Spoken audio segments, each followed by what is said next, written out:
Now, you do lose more weight when you actually can fast for 16 hours. Fasting is incredible for fat loss. It's stored body fat, things like that, after 16 hours. Well, I guess if it's that good, I better give it a try then. I am going to intermittent fast for an entire week to see what happens. This is not one that fills me with joy. I am not looking forward to this one. I'm going to go from eating like a normal person across the entire day. I'm going to bring that down to a 4-hour window. So all of my food must be between 4 p.m. and 8 p.m. I'm going to stick to the same macros that I normally have. So 200 grams of protein, 2,600 calories. And if I'm honest, that's the entire plan I've got. Like, I feel like it should be a little bit more thought through than that, but it's not. It's 2:30. I'm about to go and get Ali now. I've been and trained, and it weren't actually that bad, but I am starting to feel shaky, like maybe low blood sugars. I don't know. It's manageable for now, but this is just day one. It's 4 minutes past 4. This is my usual breakfast, but not at the usual time. I am so excited to eat this, though. This has never looked so good. I am so hungry. 20 past 7, Jess has made meal number 3, which is chicken gyros. But I need to eat all of this, which is quite big if you can see. And then in 40 minutes I need to have eaten also my yogurt bowl, which I think is about 600 grams in total. So I've got quite a lot of eating to do, and then I am done for 20 hours. This is the end of day one. I've got 6 minutes to be able to eat this, and then I am done for the day. This strategy has not worked. There's 750 grams of food here. It's nearly a kilo of food, and I'm not hungry. Like, I feel like I'm bulking. I'm gonna try a different strategy tomorrow. I'm gonna put it down to, I'm gonna try 3 meals, see how that works. I don't really wanna go to 2 meals. That doesn't feel like enough, and they will be huge meals, like 1,300 calorie meals. So that's not gonna work. So tomorrow I'm gonna try 3. Because this entire 4 hours, I've literally just been cooking and eating. Like, I've got nothing done. It's pretty much taken over my entire evening. Morning 2 of intermittent fasting. Got my black coffee. It's not cutting it. Like, normally when I get up first thing in the morning, I would have just a bit of something to chew on, just a little snack just to get me going. And I can't do that today. It's 7:30 now, so it's like 8.5 hours until I can eat. But I'm going to try moving my training round. Instead of running this morning like I normally would, because that will just make me hungrier after it, I'm going to leave it until about 2, half 2, so that when I get back from the run, I can eat. And hopefully that will make it a bit easier, but we'll see. So it's 3:15. I've just finished my run, and that was an absolutely terrible run. Like, the worst I've had in a long time. On the warm-up, at like 6-minute kilometers, my heart rate was 180. And I thought it was just a bad day. And then I've just clicked on literally when I finished, and I like a really long, bad session. I've not eaten yet today. And I don't know if that has played a part in running being significantly worse today. I'll run again later in the week and find out actually if it is comparable. But then equally, it makes me wonder, if it is, if I did this longer term, would I adapt to that? And I'd imagine I probably would to some degree. So I don't know, was it just a bad run, or is it because of the fasting? Getting it in 3 meals is no joke. I want to meal number 2 now, and we've run out of gyros, so I've had to put 2 mini tortillas in it. But these are massive, and it's 7:05. I've got to eat my full yogurt meal in like 50 minutes. On to my final meal now. I've got an even bigger bowl of yogurt than last night, and to top it off, a protein pudding to get me up to my calories. I'm starting to see though how people can diet so easily on intermittent fasting, because if I wasn't tracking, it would be very natural to decrease the amount of food that I was eating, especially if you continue to eat like single ingredient foods like I'm not defaulting to junk food. So I think if I do that, it's going to skew it slightly. So I can see that if I wasn't tracking, I'd imagine that I would probably comfortably eat about 1,500 calories in like the 4-hour window. 2,600 feels like I'm pigging out, like it feels like an effort to get it in. Maybe by the end of the week I might be moving to more sort of junk food options, but I'm hoping not, because I think it will be a fairer experiment if I don't. Maybe there is some validity to it, but not on the timing, on the fact that it allows you to create a big deficit. We'll see how we go. We've come to Leeds shopping, and it's 5 to 5, and I've still not eaten yet because we've been driving on the way through. So we're going to go find a Five Guys now, and I'm going to have my first meal, and I guess I'll just have to move the eating window back a bit. It's not extending it, so I don't think it's cheating if I do it 5 till 9 instead of 4 till 8. It's now 5:30. The window's getting even later. Just got back from Leeds. on to meal 2. The random meals continue. So we've got a half-eaten chicken and cheese bagel and a massive bowl of chicken ramen, which I'm hoping is going to taste a lot better than it looks. So I've only got one meal left today. I think today has shown me that actually doing this type of diet and trying to do things like go out shopping and things is actually quite tough if it falls within your eating window.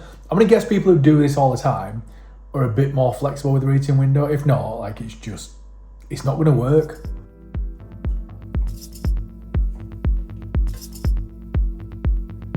Is the gearbox bracket.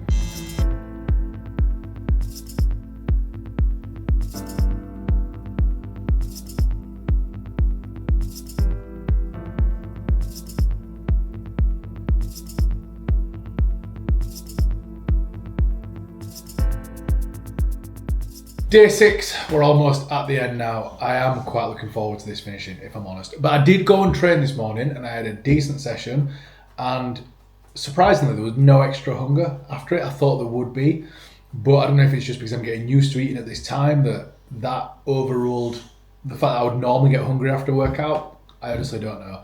But I decided to treat myself to a KFC with Harley after school, but I had not tracked it in advance, which means I had to change the rest of my food. So I had to top the KFC up because I was down on protein with 400 grams of yogurt.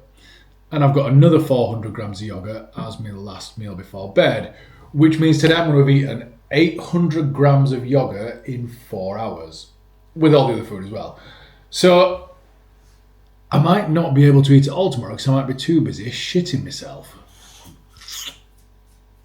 Probably not the best idea, but we'll see what happens. Final day, I'm going to go for a run tomorrow and we'll see how that affects it. I'm going to do it fairly early, so I may be starving for hours. But at least we'll get a true idea if it actually does or not.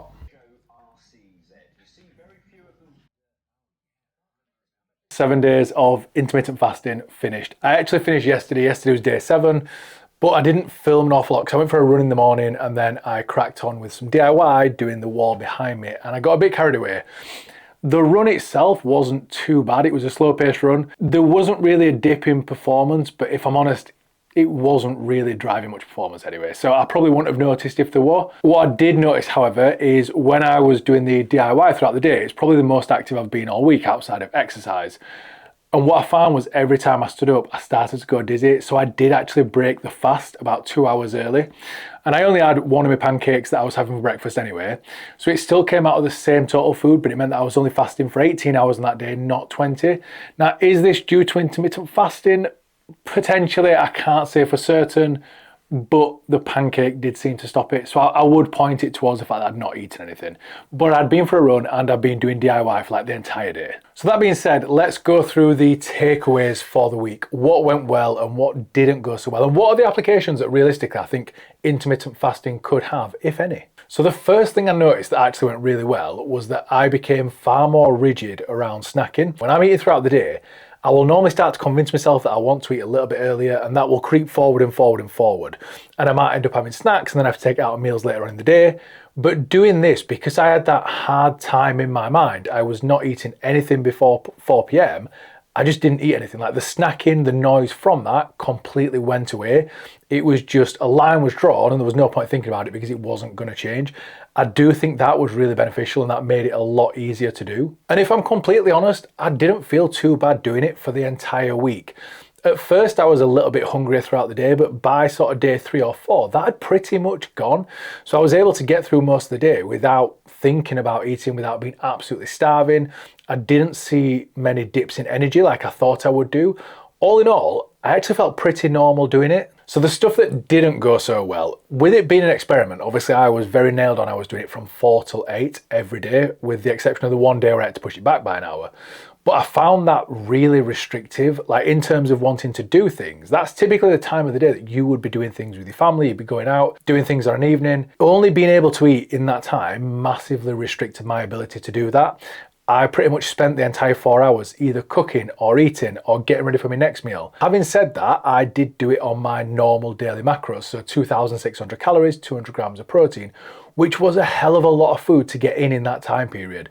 No matter which way I tried it, 4 meals, 3 meals, 2 meals and snacks, it was still a lot of food. I was left feeling quite uncomfortably full and spent a lot of time eating. In terms of performance, I don't think it had a significant performance in terms of weight training. I do think it potentially affected the first run that I did in the week. That was a faster pace run. I do think I found that harder. Now, would I adapt to that over time, doing it longer? I don't know. Now, if we look at cases where I think intermittent fasting may be beneficial, if we look at people who are dieting on low calories, we know that reducing the eating window, so the time that you allow yourself to eat in, can make it a little bit easier because you have more food in that period of time. You're thinking about food, that's when you're typically more hungry. It can be very beneficial in regards to that. And I think that's where I saw the downside because I had so much food to fit in. So I think if I was to drop down to say 15, 16, 1700 calories, somewhere around there, like I would potentially at the back end of a photo shoot prep, I think it would be beneficial for that. However, I don't know if I would be hungrier within the other hours of the day, if the fasting would become harder, or if I would still be able to just forget about it like I have done this time around. But the all important question, have I seen any benefits from doing it for a week? Yes, is the honest answer. I have dropped 1.2 kilos.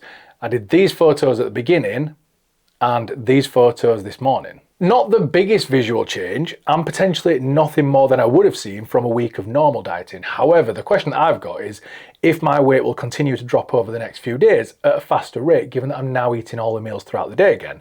Because as you can see from my graph, on the first 2 days of doing intermittent fasting, my weight actually increased because I was eating all of my food late at night. So the next morning when I would get weighed, weight was up. That started to balance across the week as it became pretty normal for me. And then we started to see weight drop a little bit quicker. But the most important question is, will I use intermittent fasting again? And if I'm completely honest, yes, I will, because I plan on repeating a very similar experiment to this in a month's time or so. Once everything has returned to normal, hunger's back to normal, I'm used to eating like a normal person and I'm not thinking about this anymore, I'm going to repeat the 4-hour eating window, but instead of having set calories and keeping those as high as I would when I'm normally dieting, I'm going to try it in a more intuitive manner. So maybe I'll have a protein target and just see what I eat in that 4 hours in a comfortable fashion without stuffing my face to see where the calories actually come out. Because I think that way it may be more beneficial for dieting because we know that restricting the eating window will naturally mean that you consume less. All things being even and me being able to maintain the fasting throughout the rest of the day, I could see myself in quite a large calorie deficit whilst being able to maintain it much easier than I can on a normal day's eating. So I'll be really interested to see the results of that and how they compare to this week and if I lose any more body fat doing it that way. But make sure you like and subscribe because I will be doing more challenges like this. And if you found this useful, there is some more videos on my YouTube which can show you how to create a calorie deficit without needing to cut out food for 20 hours of the day.